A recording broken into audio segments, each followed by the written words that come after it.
it is humid. Alright, I hope that's better.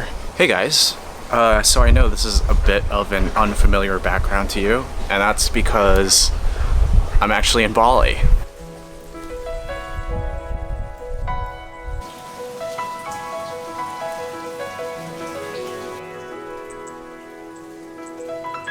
Now, in order to properly explain, why I'm here, first of all, I think a little bit of context matters. Earlier this year, I joined a co-living community in Hawaii. It's called Surf Break, and I've made a few videos documenting my experience.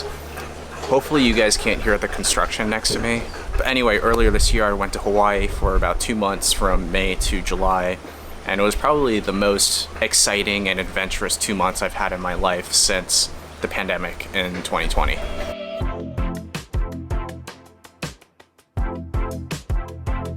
One of the people that I met there is one of my friends, Raz. Right after I left Hawaii, he flew to Bali, and so he's been here since, and now it's about October. And for a while, he's been wanting to convince a few of us to come visit him in Bali because he's only here until the end of the year. Initially, I was against this idea of me going personally because I didn't really have any plans to leave home again, especially since Bali is easily a 24-hour plus flight across the world.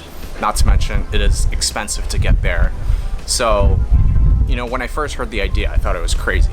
The mindset that I've really taken, especially when it comes to being in your early to mid-20s, is you're allowed to change your mind. This is one of the things that I eventually, thought was crazy, but then I started to think, okay, what if, right? So why not entertain the idea and, maybe it could be fun. So I started looking at flights, and you think, okay, this is kind of affordable. And I have enough points where I can actually fly over to Bali just by using points. So I wouldn't actually be paying money out of pocket to fly to Bali.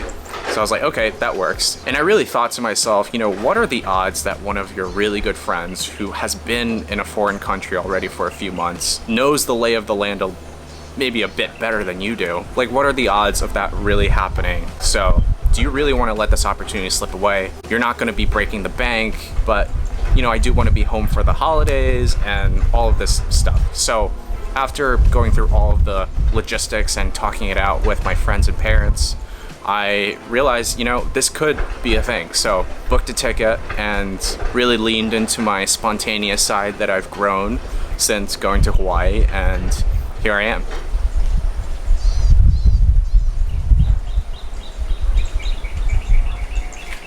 Now that feels like a really long-winded intro to just explain why I'm here, but now that I am here, after a 25-hour flight from airport to airport and layovers, I've been here for maybe a little less than 24 hours, and being in a country that you're not native to, or being in a foreign country, is just humbling, to say the least. Like, it took me some time to get used to Hawaii when I moved there and get to know this co-living community and this new routine. But visiting a different country and seeing a different way of life is a whole different ballgame compared to Hawaii.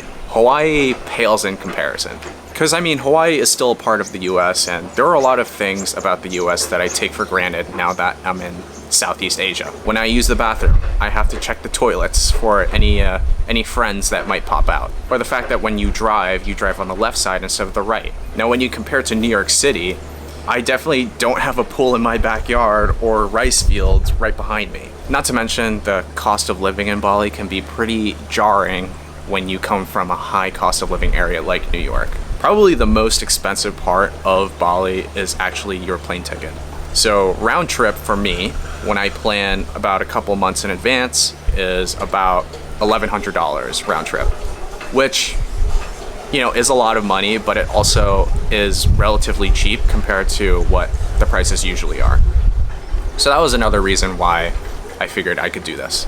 I've only had a limited amount of meals here so far, but it seems like on average a meal could cost around $5 to $8, and that's a substantial amount of food. I definitely wouldn't get this far if I were back in New York.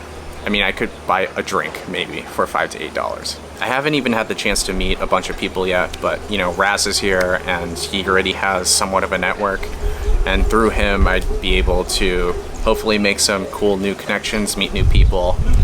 I've already met quite a few locals and they seem really nice, really welcoming to tourists. So it's really nice to know that natives are welcoming to us foreigners.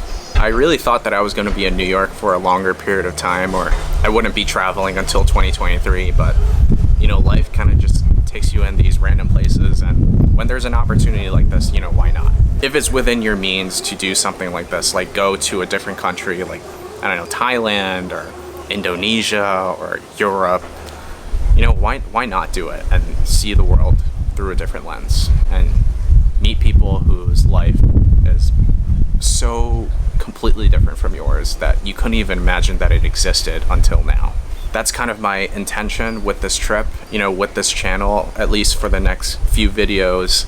I've kind of veered off the path of, you know, self-improvement, but I think it's kind of sprinkled into all of my travels, right? I do believe that all of the internal work that's been put in during 2020, 2021 have really set me up for, you know, how I act in the real world now. So in Hawaii, in Bali. So I'm super excited to see how that all plays out, and hopefully you guys get to witness that too. But until then, I'm gonna figure out what to do with myself because it's only 2 p.m. and my workday starts 9 p.m. because I'm still working Eastern hours while I'm in Asia. So there's a 12-hour difference. I'm gonna be working 9 p.m. to 5 a.m., which will be a lifestyle shift for sure. I'll let you know how that goes. But until then, take it easy.